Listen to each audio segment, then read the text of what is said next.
Hotel کے کمرے میں نماز پڑھتے ہیں، سپیکر کی آواز آتی ہے، ماشاءاللہ جب اپنے ملک میں جاؤ نا ٹیلی ویژن کھول لیا کرو، اس پر بھی آواز آ جائے گی، پھر ٹیلی ویژن کو امام بنا لیا، خود مقتدی بن گئے۔ انا للہ و انا، جب صفے نہ ہوں، اتصال نہ ہو، نماز کیسے ہوتی آواز پہ؟ غار سور میں یا غار حرا میں صحابہ نے نفل نہیں پڑھے، ویسے آپ جاتے ہیں اگر کسی نے پڑھ لی ہے کوئی بات نہیں ہے، حضور وہاں تشریف فرما ہوئے ہیں، آپ عمرہ کر کے زندہ آدمی کو بھی ثواب دے سکتے ہیں۔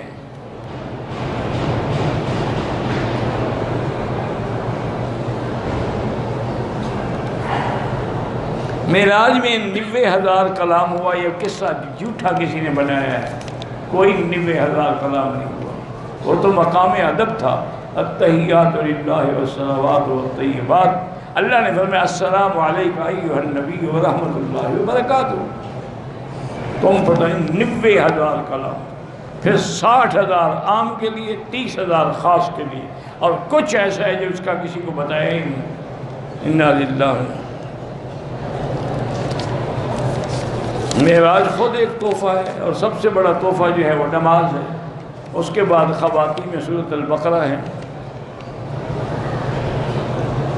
قرآن پاک کی 7 منزلیں ہیں، یہ حضور کے زمانے میں جب قرآن جمع کیا نا تو 7 منزلوں پر اس کو جمع کر دیا کہ قراتیں بھی 7، منزلیں بھی 7، تاکہ انسان اگر چاہے تو روزانہ ایک منزل پڑھ لے، ورنہ کوئی پابندی ضروری نہیں، یہ آسانی کی، جیسے تم نے سپارے بنا دیے ہیں، اب یہ سپارے حضور کے زمانے میں تو نہیں تھے۔ میں نے عمرہ کیا، جدے میں آگے حلق کیا، دم پڑ گئی، چونکہ حلق مکے میں ہی ہوتا ہے، سارا کام عمرے کا طواف ہو، صفا ہو، حلق ہو، مکے میں ہوتا ہے۔ لَتَدْخُلُنَّ الْمَسْجِدَ الْحَرَامَ إِنْ شَاءَ اللَّهُ آمِنِينَ مُحَلِّقِينَ رُءُوسَكُمْ وَمُقَصِّرِينَ لَا تَخَافُونَ۔ حج کا احرام باندھا، عرفات کیا، مزدلفہ کیا، کنکریاں ماری، رات کو مینا بھی نہیں ٹھہرا، کوئی بات نہیں، رات مینا میں ٹھہرنا سنت ہے، لیکن جگہ ہی نہ ہو تو کوئی کیا کرے۔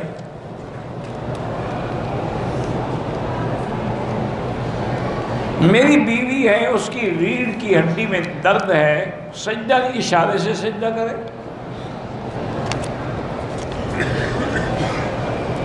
وضو کے بارے میں ہر وقت شک رہتا ہے، شک نہ کیا کرو، لا حول پڑھ لیا کرو۔ جاب کے نوکری کے لیے پریشانی ہے، 2 رکعت نماز پڑھ کے اللہ سے دعا مانگا۔ بالکل یہ صحیح حدیث ہے کہ حضور پاک جب آتے تھے صحابہ اٹھنے کی کوشش کرتے، حضور منع فرماتے تھے، اس لیے علماء نے لکھا ہے کہ حضور کو یہ بات پسند نہیں تھی۔ ویسے اٹھنا جائز بھی ہے، لیکن یہ تعلیم تھی امت کے لیے، اٹھنا حضور بی بی فاطمہ کے لیے کھڑے ہوتے تھے، بی بی فاطمہ حضور کے لیے کھڑی ہو جاتی تھی، حضرت جعفر کے لیے حضور کھڑے ہوئے ہیں، تو یہ کوئی بنا نہیں ہے، لیکن آداب یہی ہے کہ آدمی ان چیزوں سے بچے، کیونکہ اگلا تکبر میں پڑ جاتا ہے۔ ماں باپ کے چہرے کو دیکھنے پر ثواب رحمت ہوتی ہے، یہ نہیں کہ عمرے کا ثواب ملتا ہے۔ اگر ایسی بات ہوتی تو پھر اپنے ملک میں صرف ماں باپ کا چہرہ دیکھتے رہو، عمرے پہ آنے کی کیا ضرورت ہے؟ خام کا 1.5 لاکھ بھی خرچ کرو اور ثواب بھی وہی ملے، یہ لوگ بناتے ہیں۔ ویسے بعض علماء نے لکھا ہے، لیکن وہ بھی حدیث صحیح نہیں ہے، ضعیف ہے، کہ کعبے پہ نظر پڑے تو رحمت ہوتی ہے، قرآن پہ نظر پڑے تو رحمت ہوتی ہے، والدین کے منہ پہ نظر پڑے تو رحمت ہوتی ہے۔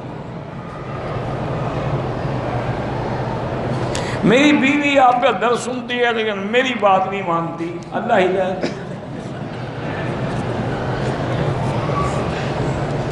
تو بابا اس دور میں یہ فتنہ عام ہو گیا ہے، شریف لوگ بڑے پریشان الجھے ہوئے، بس اس کا علاج بھی یہی ہے کہ دعا کیا کرو 2 رکعت پڑھ کے کہ اللہ گھر والوں کو، بچوں کو، سب کو ہدایت دے۔ اللہم الف بین قلوبنا واصلح ذات بیننا واہدنا سبل السلام۔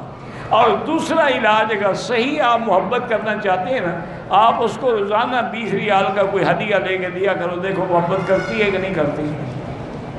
تم بھی تو خالی خولی محبت کرتے ہو نا.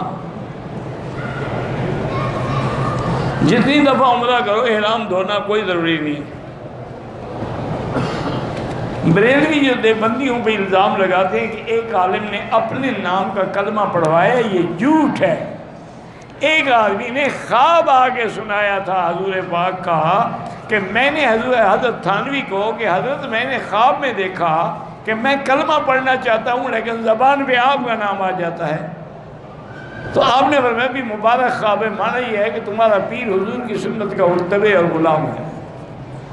یہ تو خواب ہے، کوئی انہوں نے نہیں کہا تھا. تم کس سے بنا لیتے ہو؟ دیوبندیوں نے کہا تھا. کس نے کہا تھا؟ تم خواب میں دیکھتے ہو کوئی تمہیں جوتے مارا ہے لگتے. تم خواب میں دیکھو کسی لڑکی سے زنا کر رہے ہو تو تمہیں سزا ملے گی زنا کی. علماء پہ اعتراض کرنے کے لیے بڑی زبان ہے تمہاری. یہاں رہتے ہوئے طواف افضل ہے. قرآن پوری دنیا میں آپ پڑھ سکتے ہیں، طواف نہیں کر سکتے. شرعی نکاح ہوا، چھوٹی تھی 6 سال کی. والد تنسیق کرا کے عدالت کے ذریعے دوسری جگہ شادی کر دی، ٹھیک ہے. ویسے اگر کسی کا بچپن میں نکاح کر دیا جائے، مسئلہ سمجھ لیں، تو وہ لڑکی جب بالغ ہو نا فوراً انکار کر دے مجھے وہ نکاح قبول نہیں ہے تو نہیں ہوتا. اس کو کہتے ہیں خیال البلوغ، بالغ ہونے کا اختیار. حسنین بیمار ہے، اللہ ہر بیمار کو شفا دے. حسین نام صحیح نہ ہو تو پھر یزید رکھ لو. عجیب بات، یہ مسئلہ پوچھ رہا ہے کہ حسین نام ٹھیک ہے. میں نے اسی لیے کہا نا کہ تم حسین نہ رکھو، یزید رکھ لو یا شمر رکھ لو. اللہ کے بندے، حسین سے بھی کوئی نام زیادہ اچھا ہے. حضور نے خود نام رکھا، خود عقیقہ کیا، خود تحنیک کی.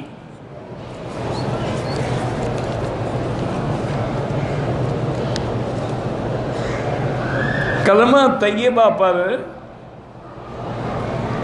پر نبی کے نام کے ساتھ خاص تھا.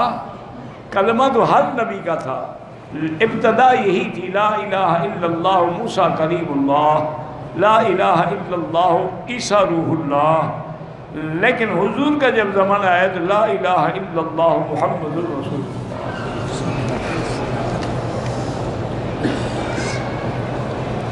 میں نے عمرہ کیا، بال ایک سائیڈ سے کاٹے کتنے، اگر ٹک لگایا ہے تب بڑھ گئی.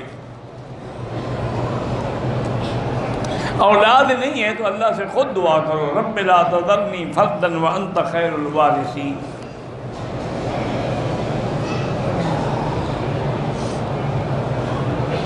کافی دوست عمرے اور حج کے اور خراب ہو جاتے ہیں. اللہ ہدایت دے.